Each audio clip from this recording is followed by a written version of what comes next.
Selamat malam Bapak Ibu Saudara yang terkasih di dalam Yesus Kristus. Hari ini kita memperingati kemerdekaan negara kita, Republik Indonesia yang ke-76 tahun. Sebagai umat Kristen, anak Tuhan, kita bisa berkata semua karena anugerah Tuhan. Hanya berkat kemurahan Tuhan, bangsa kita dilimpahi kemerdekaan selama 76 tahun. 1 Petrus pasal yang kedua ayat yang ke-11 sampai yang ke-17 memberi pengertian kepada kita. Kemerdekaan yang Yesus Kristus kerjakan di atas kayu salib membebaskan kita dari belenggu dosa, memerdekakan hidup kita, menempatkan kita orang-orang percaya, orang-orang Kristen pengikut Kristus mendapat tempat yang istimewa, mendapat hak yang istimewa di hadapan Allah. Namun kemerdekaan yang Allah kerjakan lewat Yesus Kristus di atas kayu salib bukan kesempatan untuk kita bermegah. Sebagai orang Kristen, kita tidak boleh menyalahgunakan hak istimewa yang telah Allah kerjakan bagi hidup kita. Rasul Petrus menjelaskan dalam 1 Petrus 2 ayat yang ke-11 sampai yang ke-17. Rasul Petrus memberikan pengertian tentang kemerdekaan di dalam Kristus dalam beberapa hal. Yang pertama, dalam ayat yang ke-12, himbauan agar umat Tuhan, orang Kristen, untuk tetap hidup sebagai orang asing, yang artinya mengasingkan diri dari keinginan duniawi. Yang kedua, umat Tuhan, orang Kristen dipanggil untuk tunduk kepada semua lembaga manusia. Itu artinya kita umat Tuhan diajarkan untuk dapat mengerti arti kemerdekaan yang Allah kerjakan dalam hidup kita. Kita harus tunduk kepada pemerintah. Setiap aturan, setiap himbauan yang telah dikeluarkan oleh pemerintah, kita umat Tuhan, orang Kristen harus tunduk dan harus mematuhinya. Dalam ayat 13 dijelaskan oleh Rasul Petrus dengan begitu jelas. Itu sebab doa kita sebagai anak-anak Tuhan di hari kemerdekaan Republik Indonesia yang ke-76 tahun, terus kita mendoakan pemimpin bangsa kita agar Tuhan selalu memberikan hikmat kebijaksanaan dalam menjalankan tugas dan tanggung jawab. Kepala pemerintahan diberi kekuatan, kesehatan untuk terus mengemban tugas yang telah Tuhan berikan kepada mereka. Tugas kita mendukung, menjalankan setiap program pemerintah. Yang ketiga, di ayat yang ke-16, kita umat Tuhan, orang Kristen, dipanggil untuk hidup bertanggung jawab di dalam kemerdekaan yang telah Kristus Yesus kerjakan bagi kita. Kemerdekaan yang diberi bukan untuk dipergunakan semena-mena kita, semau kita, tapi kemerdekaan yang diberikan oleh Tuhan, kemerdekaan yang bertanggung jawab. Itu artinya kita harus memberlakukan hak istimewa kita dengan penuh tanggung jawab. Hak istimewa biasanya disalahgunakan oleh manusia untuk bertindak semena-mena, untuk bertindak di luar aturan, untuk bertindak melanggar aturan. Dan tidak sedikit manusia menggunakan hak istimewa untuk disalahgunakan, menuntut manusia untuk dilayani. Tetapi bukan hal itu yang diajarkan oleh Alkitab. Bukan demikian seharusnya sikap orang Kristen, umat Tuhan. Walaupun kita memiliki hak istimewa, kemerdekaan di dalam Tuhan, tetap titik beratnya sikap hidup kita adalah sikap hidup melayani. Seperti Yesus datang ke dalam dunia ini bukan untuk dilayani, tetapi Yesus datang ke dalam dunia ini untuk melayani.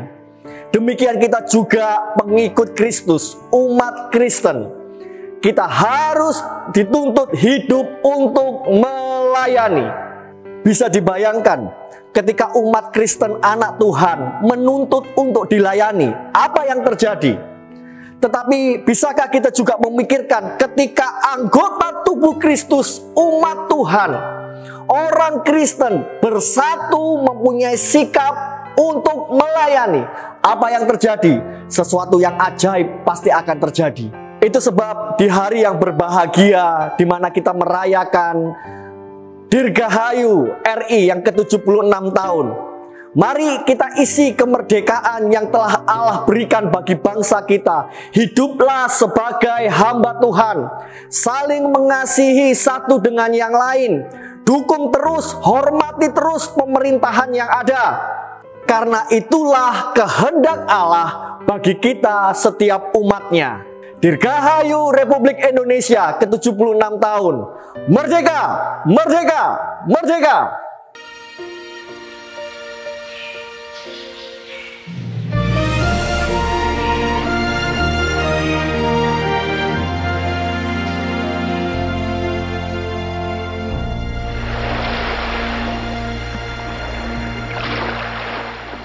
Bersamaku berdiri, cendrawasih terbang mengiringi, bersama Raja Wali yang temani.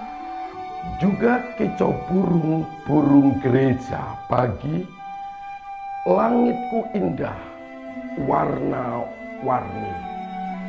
Dalam hati kupatenkan, ini tempatku berdiri sampai mati. Cemara tinggi, rindang lindungi. Maoni meninggi, iringi sejuk pagi. Pohon kelapa berpose cantik, tempatku berpijak indah, warna-warni. Dalam hati kupastikan, biar aku mati di sini.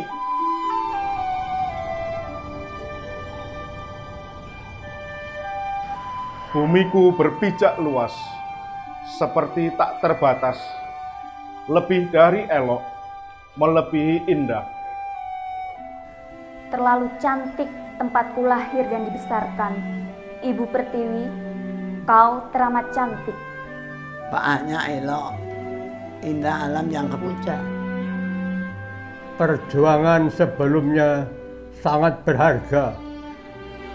Pesan yang harus dijaga tak hanya untuk memuja.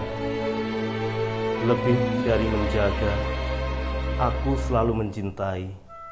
Dan biarkan jiwa, raga, nafas, sampai mati tetap untuk Ibu Pertiwi.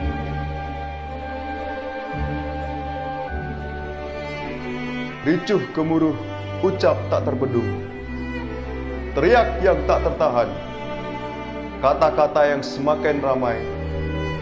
Aku tahu itu untuk Indonesia. Takkan ada pecah, jangan sampai pecah. Kan tetap satu, harus mau bersatu. Tak peduli sebesar apa ombak datang, kami akan tetap bergandeng tangan. Badai menerpa, tetapkan bersama. Seusai bencana, kan tetap merangkul.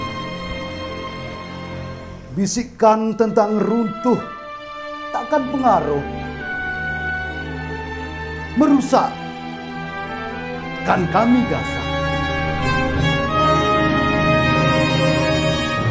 Kini tak sekedar aku, tak hanya kamu, bukan dia saja yang berpijak dan terpaku kakinya, bertahan, menjaga, mencintai sang Ibu Pertiwi. Itu kami anak Ibu Pertiwi. Kami Indonesia. Dari hari ke hari, minggu ke minggu, setiap tahunnya, setiap waktunya, setiap langkah yang terukir, takkan kulupakan yang kupijak, yang kugores dengan jejak kakiku, adalah tanah yang kucinta. Bumi Indonesia, sejauh apapun langkah, cintaku takkan goyah. Indonesia kan tetap merekah, mewangi, nan indah. Aku berdiri untuk bersatu, untuk Indonesia. Dirgahayu Indonesiaku, jayalah selalu. Kami putra-putri kebanggaan bangsa. Blitar untuk Indonesia.